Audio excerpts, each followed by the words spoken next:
eutanásia. No meu trabalho, irei falar sobre os aspectos éticos dos profissionais. Sabemos que no Brasil não é permitido esse tipo de procedimento. Em outros países fora do Brasil é permitido sim. Existe vários contra e a favores, pois sabemos que não temos direito de parar a vida de um paciente. Existe sim a ortotanásia, é onde o médico para o tratamento do paciente. No caso, no Brasil não é permitido. Sendo feito, você pega de 6 a 20 anos de reclusão. Então, pela ética dos profissionais de enfermagem, não é permitido esse tipo de procedimento, a eutanásia.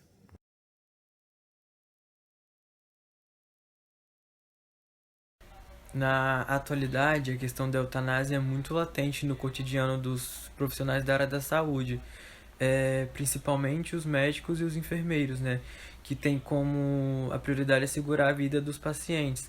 Mas isso está aberta a discussão sobre o conceito de morte e a visão da ética diante disso. Os avanços tecnológicos na área da saúde contribuíram e continuam a contribuir para salvar muitas vidas e também minorar o sofrimento, né? Mas trouxeram para a gente inúmeros problemas éticos e também entre eles os que faltam respeito com a definição e o conceito da morte. A tradicional definição como um instante de cessamento dos batimentos cardíacos se tornou ultrapassado e hoje é visto como um processo ou como um fenômeno progressivo e não mais como um momento ou evento.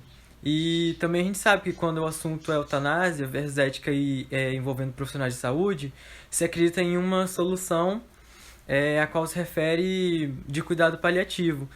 No convívio diário com o paciente em condições terminais, se observa que à medida que o paciente vai morrendo, a sua individualidade e o seu poder de decisão vão sendo deixados de lado também. Mas também vários fatores contribuem para que isso aconteça, né? Dentro da realidade hospitalar, na verdade. Mas também sabemos que é angustiante para o ser humano conviver constantemente com a ideia de morte. Mas é comum esquecer da nossa condição de seres mortais, né? Ou que utilizemos um mecanismo de defesa conhecido como a própria negação. E a partir daí deve pensar em priorizar a preservação da qualidade de vida e da morte do indivíduo, pensando com consciência na proibição da eutanásia, né? Também deve pensar aqui com dedicação que se refere à qualidade de vida e à morte digna, para então entender o porquê do cuidado paliativo ter se tornado um grande desafio para a equipe da saúde. Diante disso tudo, o objetivo desse trabalho é de compreender a dinâmica e a relação entre a enfermagem, eutanásia e o cuidado paliativo, abordando aspectos éticos e legislativos, destacando a conduta dos profissionais de saúde frente ao código de ética de enfermagem ao paciente, em condição terminal, né, na verdade. E a partir disso, se atentado que a assistência de enfermagem precisa ser repensada, discutida e otimizando a equipe de saúde para que seja exercida com compromisso, proporcionando então um amparo, amenizando ansiedade, negações, desespero e o próprio temor da morte ao paciente.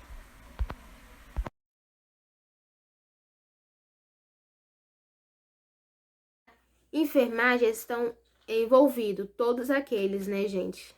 Diante disso, o término da vida através da eutanásia é considerado um tema conflitante e doloroso para os profissionais, com questões bioéticas que envolvem características éticas e morais da vida, assim como a morte.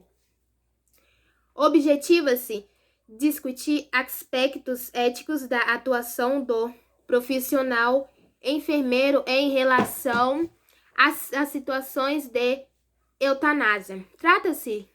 Trata-se de um estudo de revisão, bibliografia fundamentado em dados obtidos em bases virtuais de saúde e bioéticas com bibliografia e artigos sobre o tema, bem como o Código de Ética de Enfermagem e Código Penal Brasileiro. O Código de Ética de Enfermagem 2017. O artigo 29 menciona que o profissional enfermeiro é proibido de promover a eutanásia ou participar de prática destinada à morte da pessoa.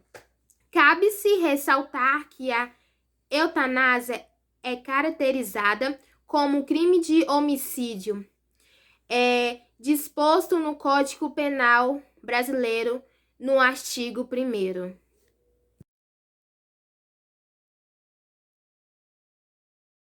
Então, existem 3 tipos de eutanásia.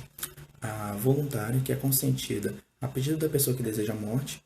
A involuntária, realizada sem o consentimento do enfermo consciente, evitando assim sofrimentos considerados intoleráveis, muitas das vezes. E também tem a não voluntária, aquela realizada em uma pessoa que não está em condições de optar, como recém-nascidos e doentes mentais. Percebe-se que quando se fala de eutanásia, existem várias compreensões e discernimentos.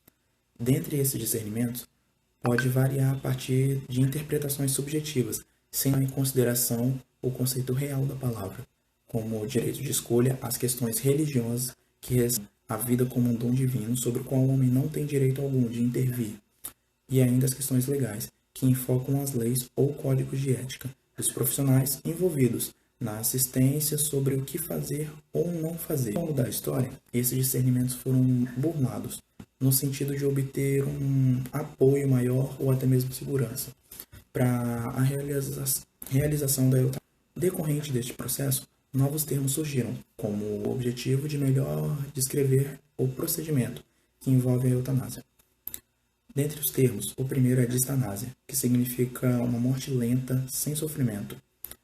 Na distanásia, os procedimentos médicos ou assistência buscam prolongar a vida de um ser humano em um estado de saúde que muitas das vezes é grave, sem esse termo é empregado como sinônimo de tratamento fútil e inútil, que tem como consequência essa morte prolongada e acompanhada de sofrimento, como já foi dito.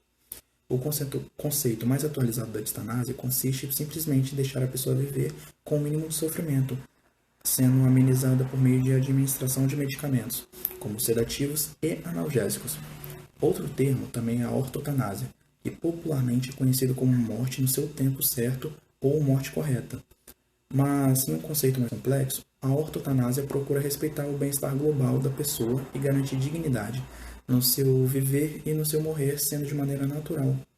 Um outro termo bem próximo da ortotanásia é conhecido como eutanásia passiva, que consiste basicamente na omissão, isso é, a não aplicação de uma terapia médica como a qual poderia prolongar a vida da pessoa enferma.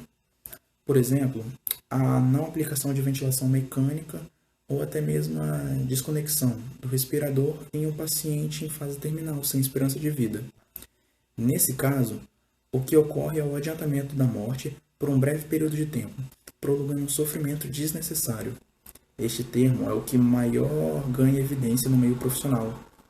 Isto se deve ao fato de que é necessário compatibilizar a questão da morte do paciente sem prognóstico de vida com as questões que envolvem os códigos de ética, que até mesmo regem a prática dos profissionais de saúde.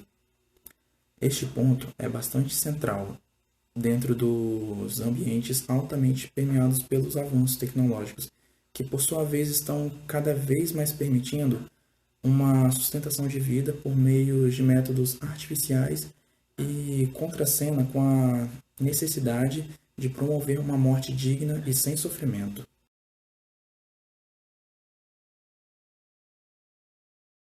No Código de Ética do Profissional da Enfermagem, considera a eutanásia como uma forma de negligência. Ela é vista como um crime e proibida aqui no Brasil, até mesmo com a autorização dos familiares ou do paciente, ela não deve ser executada. E até mesmo porque nós, profissionais de saúde, devemos zelar e assegurar os nossos pacientes. No Código Penal, por exemplo, o vínculo que é estabelecido entre o médico e o paciente por ele atendido é que vai determinar a diferença entre o crime ou omissão por socorro. Deixar de atender um paciente ou socorrê-lo, ou uma criança abandonada, uma pessoa inválida ou ferida, ou até mesmo não pedir socorro às autoridades públicas. Isso tem uma detenção de 1 ano e 6 meses ou uma multa. Eu vou ler um pouquinho sobre esse Código Penal. Um parágrafo único. A pena é aumentada de metade se da omissão de lesão corporal de natureza grave e triplica se acontecer do paciente a falecer. Já o de abandono de incapaz, abandonar pessoa que está sob seu cuidado, guarda, vigilância ou autoridade e por qualquer motivo incapaz de defender-se dos riscos resultantes do abandono, a pena de detenção é de 6 meses a 3 anos. Se do abandono resulta lesão corporal de natureza grave, a pena é de 1 ano ou até mesmo 5 anos. Se resultar de morte, a pena é de 4 anos ou 12 anos. Aumento de pena. As penas combinadas nesse artigo aumentam-se de 1/3 se o abandono ocorre em lugar ermo, se o agente é ascendente ou descendente cônjuge, irmão ou tutor curador da vítima. Esse é o artigo 133 do Código Penal.